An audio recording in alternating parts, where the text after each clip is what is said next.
Shalom, shalom, shalom. First and foremost, want to give all honor and glory to the Most High God, Yahweh, Ba'ashem, Yahushai, Yahweh, be the name of the Heavenly Father, who the world calls God. Yahushai, be the name of his beloved Son, who the world inwardly calls Jesus. This is the brother Yair Radad at WFI Indiana Camp, coming at y'all with a quick cold cut through the spirit. It's really just a quick snack, just going in and removing unrighteousness and wickedness from you, as well as removing sorrow from your heart as well. You know, we in that time period of the winter time, and during this time period, a lot of people, suffer from what you would call seasonal depression, which is just a spirit at the end of the day. It get cold outside. The sun goes down real early.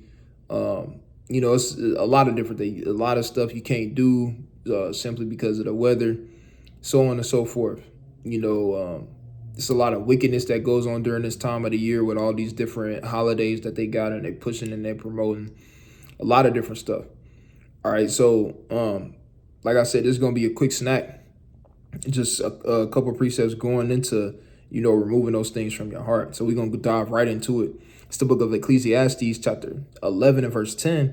It says, "Therefore remove sorrow from thine heart, and put away evil from thy flesh." So you want to remove sorrow from your heart. All right, your heart is your mind.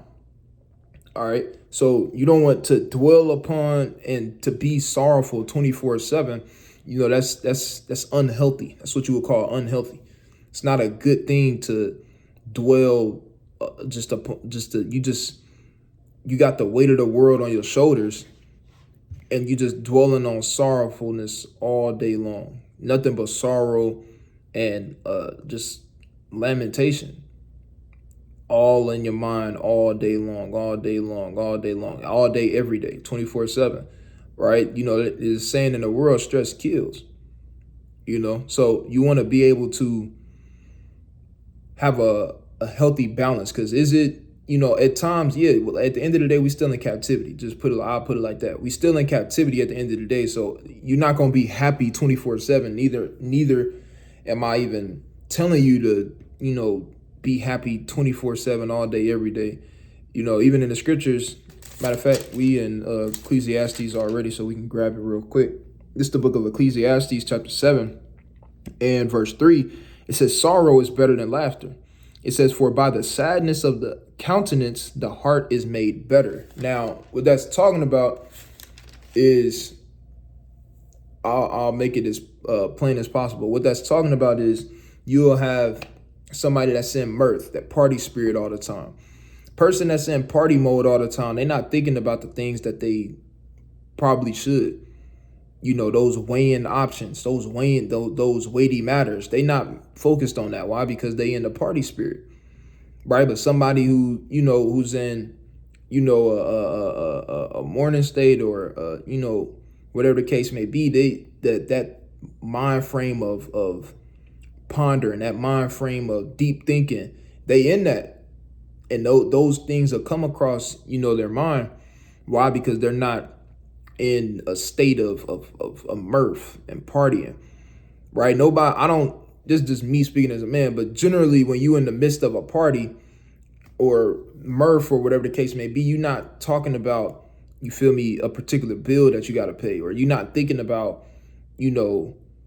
another or some weighty matter or whatever the case may be. So ultimately what that's saying is, it's not saying be mad all the time, or be sorrowful all the time, be lamenting all the time. No, it's just saying, hey, you don't want to be in the spirit of always mirth, always party. Nah, it got to be a just balance. Not only does it have to be a balance, but you also, it's a time and a place for everything as well, like you read about in Ecclesiastes chapter 3, right? 3, I believe that's 1 through 4, where it covers that. It's a time, it's a time to be, happy and be in mirth. It's a time, to be sad and to be in mourning. All right. So I'm gonna read that one more time in Ecclesiastes chapter 11 and 10. It says, "Therefore remove sorrow from thine heart, and put away evil from thy flesh." All right. And in these days, we still got to be in the spirit of removing it, no matter what time of the year it is, 24, every month, every day, of the year, we always got to be in the spirit of removing, you understand, those sins away from us, removing those unrighteous things, those things that unpure things, those things that you understand are not pleasing in the sight of the Most High. We got to continuously be in a state of removing those different things, always and constantly. No matter the circumstance, no matter the time, no matter what's going on, you always got to be in the spirit of removing those things that you ultimately, don't please the Most High God. Those unrighteous things, those impure things, so on and so forth. All right. So, and just to finish that out, it says, for childhood and youth are vanity. All right, let's go to the book of Hebrews. And then we'll get one more. All right, this is the book of Hebrews, chapter 12, and verse 1. It says, wherefore, seeing we also are compassed about with so great a cloud of witnesses, let us lay aside every weight and the sin which do so easily beset us. Right? So it said, let us lay aside every weight. That depression, that anxiety, you understand, that mourning, all those different things, those are weights upon you. All right, what else is weight upon you? Sin and iniquity. Those things are weights that's slowing you down or trying to hinder you and stop you or tire you out or not give you the spirit and the strength to be able to continue to endure in this thing. That all they doing is trying to keep you from getting to that finish line. And it's a marathon, okay? It's not a sprint. But what do you want to do? You want to remove and set those things aside, man. Take those things off. All you do is make it harder for yourself. All right, so you got to, purge these different spirits out, because at the end of the day, that depression, that stress, that anxiety, that spirit of whatever you may be dealing with sin-wise, it's all a spirit at the end of the day. It's all a spirit. And these are the spirits that we need to be purging out from our tabernacles continually. All right, just because you purge it once, that don't mean that it's not going to try to come back. You got to always be in that spirit of fighting, always in the spirit of purging, always in the spirit of a continual fire, burning and purging these different things and impurities that try to come, you understand, and try to hold you back or slow you down from you obtaining the goal. And that goal is the kingdom of heaven. All right. So one more time, is Hebrews 12 and 1. It says, wherefore, seeing we also are compassed about with so great a cloud of witnesses, let us lay aside every weight. I want to get a precept too. And this Ecclesiastes chapter 30 and verse 21. It says, give not over thy mind to heaviness, and afflict not thyself in thy own counsel. So you don't want to give yourself over continually to heaviness, a sorrowful mind, grievousness, so on and so forth. Yeah, we in captivity. Yeah, things happen and things transpire, so on and so forth. All right, but stress kills, man. All right, they tell you that in the world, and guess what? They tell you that in the Bible as well. All right, this is the book of, I'm gonna drop down to verse, I'm gonna just read on. Right, verse 22. It says, the gladness of the heart is the life of man, and the joyfulness of man prolongeth his days. Love thine own soul and comfort thy heart. Remove sorrow far from thee. It said, comfort thy heart. How do you comfort yourself? All right. People in the world, they may comfort themselves with drugs. All right. They may comfort themselves with, all type of other different things. You want to be able to comfort yourself through the precepts. All right. That's how you want to be able to comfort yourself. That's where your comfort comes from. Your comfort, your comfort comes from the Most High God. That's your refuge. That's who you run to. That's who you should want to hold you up. Yeah, it's good. Don't get me wrong. Yeah, it's good to be able to have a brother or a sister that's there to help you. And there's nothing wrong with that. That's why you have, or Lord willing, you seeking, if you don't have a brotherhood or a sisterhood, or somebody in the truth, somebody else that's in the truth that you can, relate with and et cetera, et cetera. But ultimately, all things come down to what? It come down to the words of the Lord and getting that refuge, getting that comfort, getting, that steady calmness from the Most High God. And how do we get that? Through prayer, through fasting, and through the precepts.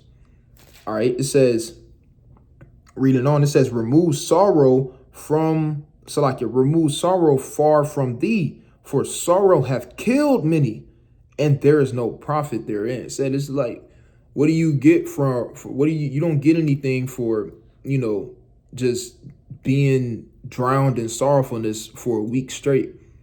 You don't get anything from that. You're not going to work. You're not spending time with your family. You just in the bed all day. Are you not eating? Right, but you calling it a fat. Nah, brother, you're not fasting. You just neglecting yourself. All right. So you want to make sure that you're not dwelling in sorrowfulness 24/7. All right. Hey, the Lord said, defraud not thyself of a good day. There's nothing wrong with going out and, enjoying yourself with you and your family or whatever the case may be in righteousness. All right. But you don't want to dwell and be in that heavy state of sorrowfulness 24/7. It ain't going to do nothing but hurt you. All right. And weigh you down. That's those things that we got to set aside. All right. That's those things that we got to put far from our tabernacles. Okay.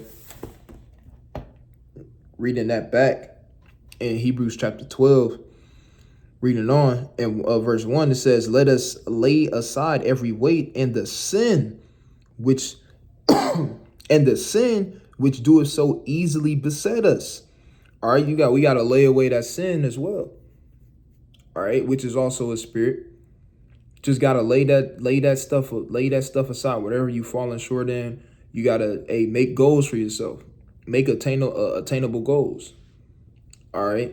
It don't matter how big or how small it is. Make goals for yourself and strive to hit those goals. All right. And after you hit those goals, you want to be somebody, what they call in the world, I believe they call it like you want to be if I'm not mistaken, they call it like they say, oh, he's a creature of habit, or she's a creature of habit, or whatever the case may be. So, once you attain that goal, guess what? You want to turn it into a habit of not falling to those different things. You understand? You want to become a creature of habit, of good habits. All right. And and that's a beautiful thing, right? It said, lay aside those sins which so easily beset us, and let us run with patience the race that is set before us. And that race that's set before us is the race to what? That marathon to what? To continue to endure, to obtain the kingdom of heaven, to continue to persevere, to obtain the kingdom of heaven, to continue to fight, to obtain the kingdom of heaven. All right. And that's what we all trying to get to at the end of the day.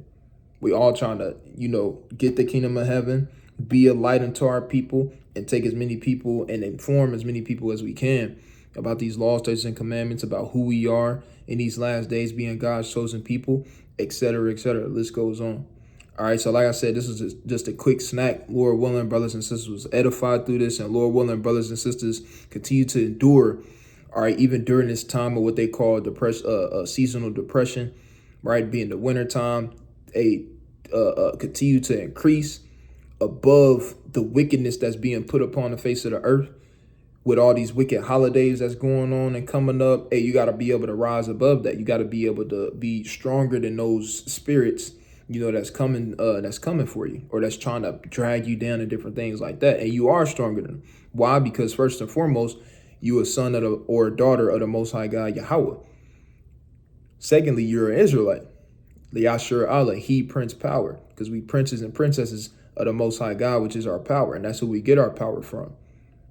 All right. So you're stronger than these different things. You just got to understand it, believe it, put that front foot forward, and continue to endure and persevere in these last days.